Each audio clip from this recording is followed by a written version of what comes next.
Luigi Mangione, the alleged murderer of Brian Thompson, the late CEO of US health insurer United Healthcare, well, you'd have to have taken an impromptu excursion to the Andromeda Galaxy if this particular story has passed you by. Now, to avoid any misunderstanding, when he claims I'm violating the law or YouTube rules glorifying or inciting violence, I don't support killing anyone. I know, bombshell, right?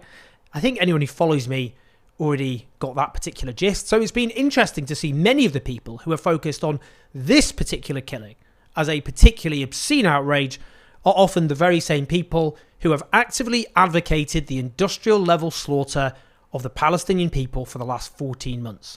An article in The Atlantic, whose editor incidentally is a former Israeli prison guard, is headlined "Decivilization may already be underway," with a subheading, "The brazen murder of a CEO in Midtown Manhattan and the cheering reaction to his execution amounts to a blinking and blaring warning signal for a society that has become already too inured to bloodshed." Well, as one Twitter user put it, surely it suggests more in the way of decivilization when the world's leading genocidaire can hardly get through a speech to Congress for all the standing ovations. That's referring to how Benjamin Netanyahu, the Israeli Prime Minister, who is a wanted man for war crimes and crimes against humanity by the International Criminal Court, was loudly cheered and serenaded by US politicians when he addressed them after having exterminated tens of thousands of Palestinians. Indeed, if we're talking about decivilization, literally decivilized Gaza by wiping civilization out. If we're discussing killing machines, more to the point, that surely includes how the privatized US healthcare system, and as a socialist, it's systems I'm interested in rather than individuals, has condemned so many Americans to death and suffering. What 19th century German philosopher Friedrich Engels would have called social murder, which is what has clearly driven the response, which we're going to look at, to Luigi Mangione's violent act. Luigi Mangione, let's get the pronunciation right. A lot of discussion has focused on, well, people lusting after him. That's been helped along by, I think, admittedly pretty buff shirtless pictures and the truly bizarre decision of the Pennsylvania police to keep releasing mugshots of him. That has clearly fueled that as well. Some of those comments veering into pornographic territory. Here's one example of this on TikTok. My husband, which is Luigi Mangione, has been eating a lot of McDonald's lately, so I decided to celebrate his Italian heritage and make a pasta puttanesca. I simmered together some tomatoes, onions, spices, Kalamata olives, and then pureed and added some flaked tuna. I then served it with pasta, a little bit of grated Parmesan, and this was really satisfying and hit the spot, just like my husband.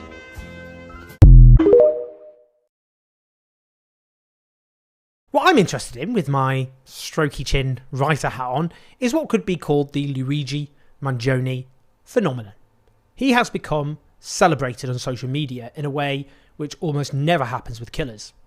I mean, that's not surprising. Killers, not generally hero number one in society. This is certainly not like other killings. Not most killings, certainly. Previous statistics from the FBI showed most Americans who were killed by someone they know. They also showed 42% were killed during arguments. That's what happens, I'm afraid, if you've got lots of guns. People get angry, spur of the moment, they shoot each other in some cases. While another 23% were in circumstances such as rape, robbery, or burglary.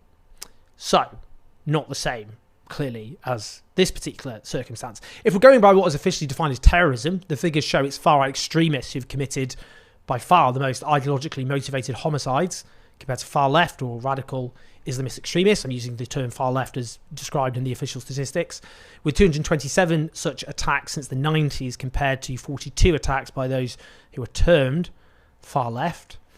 Now, this is not, it should be emphasised, a quote-unquote far-left attack. It's quite interesting, isn't it, that someone who does not have the, let's say, normal profile of a killer, how they become a killer. When that happens, that's interesting in of itself. When somebody just doesn't have the sort of history you would expect.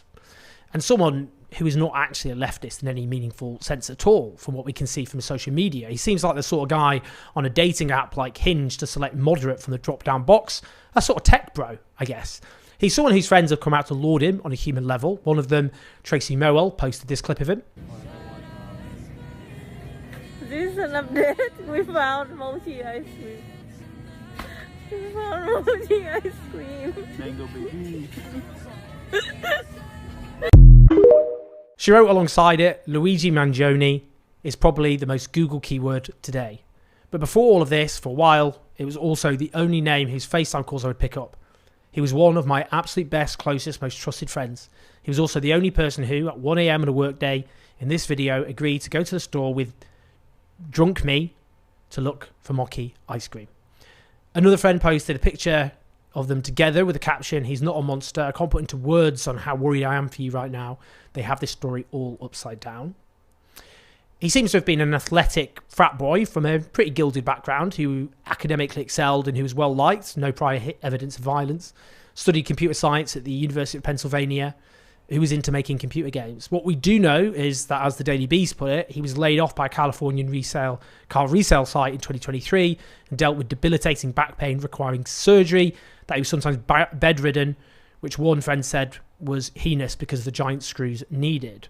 An x-ray of his back with those screws can be seen adorning his Twitter header, which was suspended for a little while.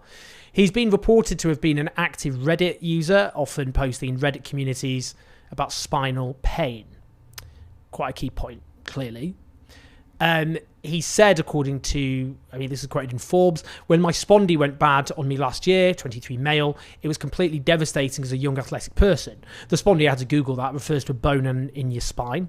He also posted, "Keep trying different surgeons. Nobody will operate on my..." This is recommending to someone else, clearly. "Keep trying different surgeons. Nobody will operate on my back until I'm at least 40 is nonsense coming from a medical professional who lacks perspective. Tell them you are, quote unquote, unable to work / do your job. We live in a capitalist society." I found that the medical industry responds to these keywords far more urgently than you describing unbearable pain and how it's impacting your quality of life. Now, that is one of following is undeniable, including amongst his fellow inmates. And while I think it's fair to say we know a lot of convicts will get hassle in prison, I think it's clear it's not going to apply to this guy. Let's listen to this outside the prison on the US cable show News Nation.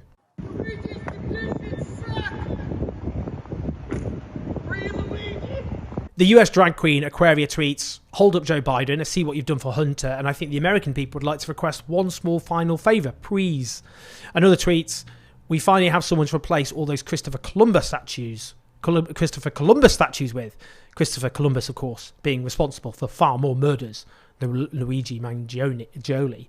While right-wing commentators are outraged, the headline for Zoe Strimple's piece in The Telegraph speaks for itself. Luigi Mangione's disgusting Gen Z fan club makes me fear for our society's future. They really don't like young people at Telegraph. She has millions of salivating over the alleged assassin of Brian Thompson in a disgusting display of our society's disintegration. Perhaps the best example of the, let's say, differing approaches to outrage came from Fox News. Listen to this. We'll dig into it later. The Instagram posts from nutbag people, which I was sent in the commercial break earlier, crazy. Like, he's cute, and people celebrating this. This is a sickness. Honestly, it's so disappointing, but I guess we shouldn't be surprised. Gentlemen, thank you so much. And up next, the other big news out of New York, Daniel Penny. A lot of people think he's a hero, and tonight he's not guilty. My take next. Daniel Penny there, of course, is the former Marine who was acquitted of fatally choking a homeless man on the New York City subway. The fact is, the US healthcare system, dominated by private healthcare insurers who exist to turn the most basic human needs into an excuse for profits, they kill people and they inflict terrible suffering. That system does.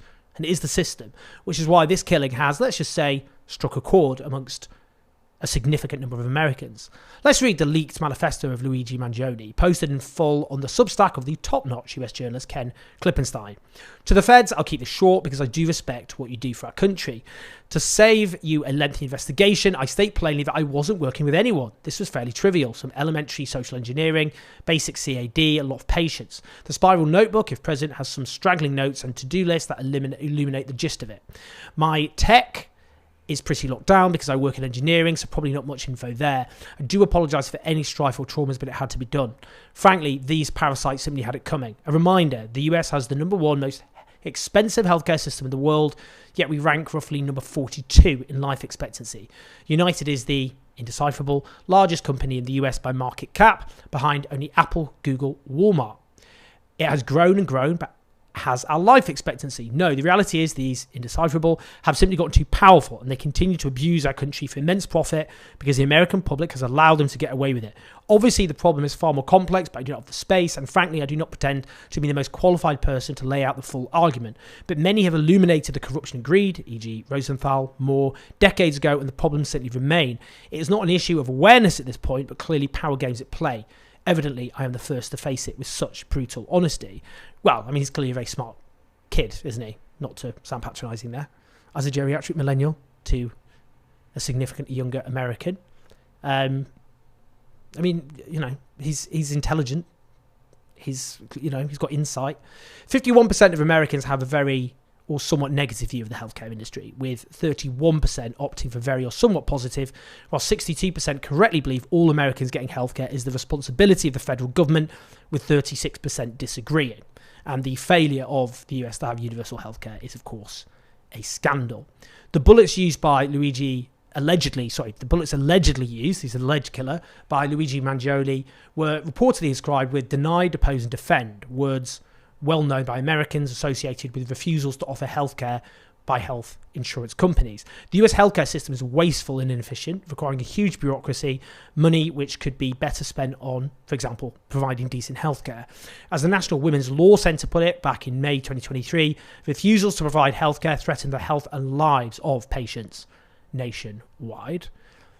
Back in 2020, it was revealed that as much as a quarter of the American population were delaying getting the medical help they needed because of surging costs, and that clearly kills Americans. A significant number of those will die prematurely because of that. Look at this TikTok of the parent of a terminally ill 4-year-old child, which fleshes out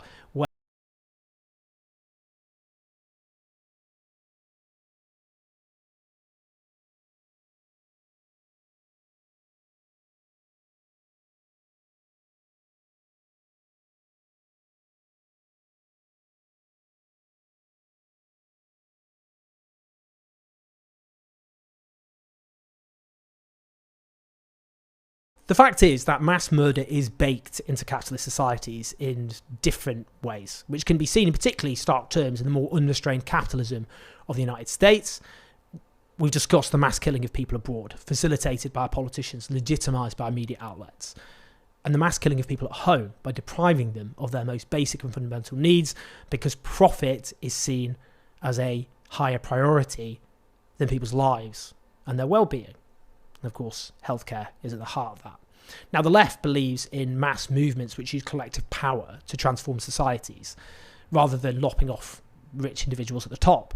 It is objectively true that this killing has certainly raised attention about the horrors of the US healthcare system. Whether it now ends up as a net saver of lives because of that, well, that remains to be seen. It is true that in our profoundly unequal and broken societies, if we fail to address the catastrophic distribution of wealth and power and rights with collective movements which secure wins, then I think this sort of violence will become more common. I want to hear your thoughts on this one. I'd be fascinated to read them, actually, to be honest. So I will read every single comment in response. Please like and subscribe. Leave your thoughts. Help us keep the show on the road at patreon.com/OwenJones84. I should tell you, finally, a massive project which I'll be working on, which is about the BBC and its coverage of the genocide in Palestine, which is based on interviews with multiple BBC journalists, is finally being published next week. I will give you more information about that. Cost £20,000 to legal. Interesting.